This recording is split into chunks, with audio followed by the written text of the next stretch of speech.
Aplikasi apa saja Bang yang akan kita bahas pada video kali ini? Yang pertama adalah aplikasi Shopee Paylater, Shopee S Pinjam, Aku Laku, dan Kredivo.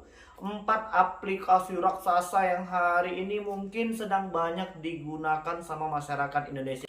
Baik, pada video kali ini kita pengen ngebahas kasus yang lumayan besar, yang totalnya sudah puluhan juta di 4 aplikasi yang tadi kita sebutkan.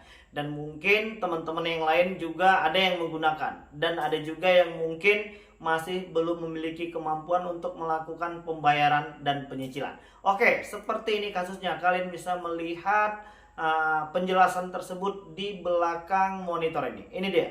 Oke, kalian bisa melihat itu dan kita akan bacakan dulu ya. Ini namanya kita sembunyikan ya kan. Dan permasalahannya seperti ini. Bang, saya udah nggak sanggup bang untuk membayar hutang di aplikasi Shopee Paylater 10 juta, Shopee S Pinjam 7 juta, dan Kredivo 9 juta, dan Aku Laku 5 juta rupiah. Berhubung karena suami saya dipecat dari pekerjaannya, maka saya akan cicil semua hutang-hutang saya, ya kan? Dan sekarang saya sudah kembali ke kampung halaman bersama suami. Apakah debt collector dari aplikasi-aplikasi yang saya sebutkan tadi akan datang ke kampung halaman saya? Mohon bantuan pencerahannya bang. Saya janji akan saya bayar. Saya takut bang. Terima kasih.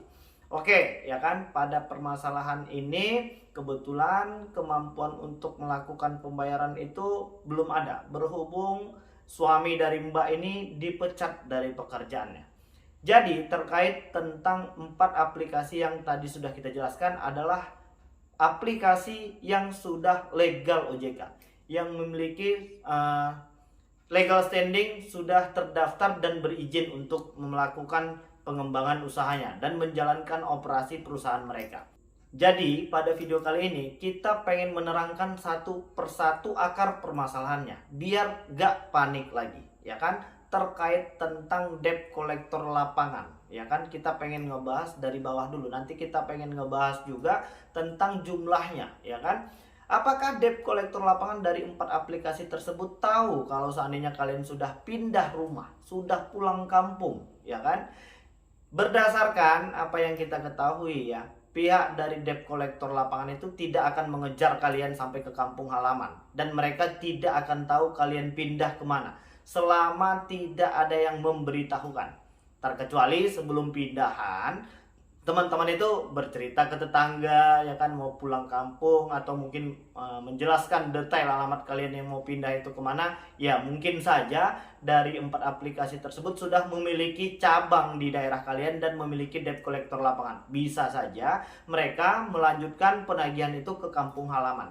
Tapi ketika kalian tidak ada memberikan informasi ini itu segala macam, dan pihak tetangga juga tidak mengetahui atau mungkin tidak mau memberitahukan kalian pindah kemana, maka pihak debt collector lapangan itu tidak akan tahu kalian pindah kemana. Dan yang jelas kalian gak perlu panik, ya kan, kalian gak perlu mikir yang aneh-aneh. Dari kisah dan kasus hari ini yang kita bacakan itu sebenarnya sudah cukup baik ya. Baiknya di mana bang? Toh dia punya utang, iya. Dia punya niat ya untuk melakukan pembayaran. Hanya saja memang kemampuan untuk membayar hari ini yang menjadi sebuah masalah karena berhubung suami si mbak ini dipecat atau di PHK dari perusahaannya. Oke, untuk Shopee Paylater, Shopee S Pinjam, Kredivo, dan Aku Laku adalah 4 aplikasi raksasa yang hari ini sudah terdaftar dan berizin di OJK. Jadi apa yang harus dilakukan? Dan hari ini mungkin ya banyak pesan-pesan penagihan yang sudah membuat kalian pusing. Apa yang harus dilakukan bang? Di tahap awal jelaskan situasi dan kondisi kita seperti apa hari ini. Kebetulan kasusnya sekarang sedang dipecat. Beritahukan kepada debt collection yang menagih melalui WA ataupun mungkin via telepon, bahwasannya saya akan bayar nanti, saya akan lunasi dan cicil ketika saya sudah memiliki rezeki. Terus mungkin ada yang ditakut-takuti katanya mau dipenjara, mau dibawa ke jalur hukum karena sudah lari dari tagihan. Bisa nggak ya tagihan hutang di aplikasi ini dipenjarakan? Jawabannya tidak. Ya, tadi kalian tuh nggak perlu lagi khawatir terkait tentang debt collector lapangan yang tadi katanya mau datang ke rumah itu. Ya silahkan, Kalau seandainya memang mau datang, selama mereka itu bersifat sopan dan santun, mereka menagih dengan sesuai prosedur dan hukum, kita wajib kooperatif. Persilahkan mereka masuk dan jelaskan situasi dan kondisinya seperti apa hari ini. Tentang jumlah hutang, hari ini salah satu solusi jitu terbaik tentang banyaknya hutang hari ini. Kalian harus stop gali lubang, tutup lubang, dan gak usah lagi mikirin biaya denda dan bunganya. Sesuai dengan perintah OJK, pembiayaan denda dan bunga itu tidak melebihi dari 100% jumlah pinjaman pokok di awal. Dan apa memang bila kalian sudah memiliki rejeki, kalian bisa bernegosiasi. Negosiasikan jumlah denda dan bunga yang selama ini sudah terus membengkak. Apakah bisa, Bang? Jawabannya bisa. Tinggal bagaimana kalian menyiapkan diri kalian untuk bisa tetap sabar melewati satu persatu proses yang hari ini harus kita hadapi. Kita tidak lari dari tanggung jawab, dan sepertinya ini adalah salah satu contoh kecil dari besarnya masalah yang hari ini sedang dihadapi banyak subscriber kita. Jadi untuk kawan-kawan yang sedang menghadapi masalah seperti ini, kalian hanya perlu bersikap tenang dan tidak panik berlebihan. Masalah jumlah hutang yang banyak menurut kalian hari ini karena kita memang belum punya uang. Nanti kalau kita sudah punya uang, jumlah yang seperti ini tuh kecil, ya kan? Hari ini terasa berat, terasa besar karena memang kita masih kecil. Jadi tugas kita apa? Kita harus bisa membesarkan keuangan pribadi kita terlebih dahulu. Kita harus bisa menambah pundi-pundi rupiah kita dulu. Kita harus bisa mengintip ya, peluang apa hari ini yang mungkin bisa menjadi sumber penambahan pendapatan kita. Jadi jangan hanya berdiam diri, ya kan? Untuk teman-teman yang menghadapi masalah seperti ini, kalian hanya cukup untuk tenang, ya.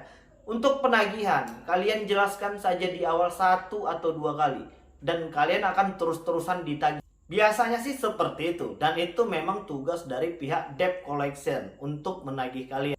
Apabila kalian memang masih terus-terusan merasa terganggu dengan penagihan tersebut, kalian tidak usah baca dan langsung hapus saja pesan-pesan mereka setelah kalian mengkonfirmasi di awal dan beritahukan kita memang belum sanggup. Apakah itu ada tuntutan hukumnya, Bang? Ketika kita tidak membalas WA, tidak mengangkat telepon dari debt collection? Jawabannya tidak. Ketika di awal kalian sudah memberitahukan situasi dan kondisinya, ya kan? Dan aku tetap mendoakan agar kita semua bisa dalam keadaan sehat walafiat dan bisa menyelesaikan satu persatu permasalahan hidup yang hari ini sedang kita hadapi. Yang penting kalian jangan lagi gali lubang tutup lubang. Hutang kalian cukup di aplikasi. Jangan menambah hutang di sekeliling kehidupan kalian.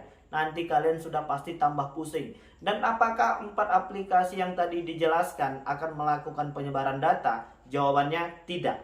Itu tidak boleh dilakukan oleh 4 aplikasi yang hari ini sedang kalian pakai, karena mereka dan OJK sudah menginstruksikan kepada seluruh produk-produk pembiayaan dan pinjol legal OJK untuk tidak boleh melakukan penyebaran data, tidak boleh mengintimidasi, tidak boleh menjatuhkan harkat martabat debitur yang hari ini belum mampu melakukan pembayaran. Jadi udah cukup jelas terkait tentang debt collector lapangan yang datang ke rumah. Persilahkan masuk dan kita wajib kooperatif. Apabila memang mereka datang sopan dan santun, ya, apabila mereka datang dengan cara yang baik, ya, kita wajib juga kooperatif sama mereka dan kita jelaskan kembali. Jadi udah cukup jelas dan tidak ada lagi yang perlu dikhawatirkan, kawan-kawan. Tinggal bagaimana kalian mengupgrade diri, segera berbenah dan menambah penghasilan lagi. Kita harus menjadi kaya raya.